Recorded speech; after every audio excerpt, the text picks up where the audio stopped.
अचलपूर तहसील अंतर्गत येणाऱ्या ग्रामपंचायत शिंदीबुद्रुक येथे स्मार्ट मीटर विरोधात वैभव मेटकर व गावकऱ्यांचा बेमुदत अन्यथा आंदोलन तारीख दिनांक 19 सप्टेंबर पासून सुरू झालेला आहे। स्मार्ट मीटर लावल्यापासून जास्त बिल येणे, गरीब लोक हे बिल कुठून भरतील यासाठी वैभव मेटकर व ग्रामस्थांनी स्मार्ट मीटर विरोधात बेमुदत अन्यथा आंदोलन सुरू केले आहे। जिथपर्यंत आमच्या मागण्या पूर्ण होत नाही तिथपर्यंत आम्ही आंदोलन मागे घेणार नाही अशी प्रतिक्रिया देत वैभव मेटकर आमच्या प्रतिनिधीशी बोलले की लावलेले स्मार्ट मीटर काढून जुनेच डिजिटल मीटर लावण्यात यावे। तालुक्यात यानंतर कुठेही स्मार्ट मीटर लावण्यात येऊ नये।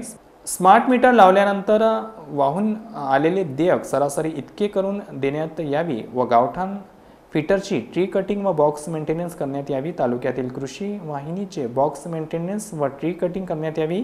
तसेच तालुक्यातील प्रत्येक गावातील शमशानभूमीचे स्ट्रीट लाईट लावण्यात यावे। शेतातील कृषी वाहिनीचा सिंगल फेज सुरू करण्यात यावे अशा विविध प्रकारच्या मागण्या यावेळी करण्यात आल्या आहे। यावेळी दिलेली प्रतिक्रिया इलेक्ट्रिक ऑफिसवाले सगळ्याच्या घरी आता स्मार्ट मीटर लावून राहिले। ज्याले गरज नसती होती त्याला येणं जबरदस्तीनं स्मार्ट मीटर बसवले। ते बसवल्यानंतर जो 200 जाणारा कामावरचा माणूस आहे त्याला 7-7, 8-8 हजार रुपये बिल येऊन राहिलं। त्याला 7-7, 8-8 हजार रुपये बिल आल्यानंतर तो कामाला जाईन, त्याच्या लेकराला पोहोची, दवाखाने करी की हे बिल भरी।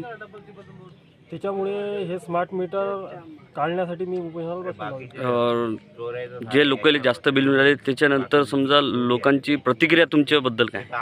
लोकांचं असं म्हणणं आहे हे मीटर आपल्याला पाहिजेच नाही, हे एकदम डोकेदुखी आहे। हे मीटर पूर्ण इलेक्ट्रिक ऑफिसनं आमची अशी मागणी आहे की काढावे, जिथं साधे मीटर लावावे।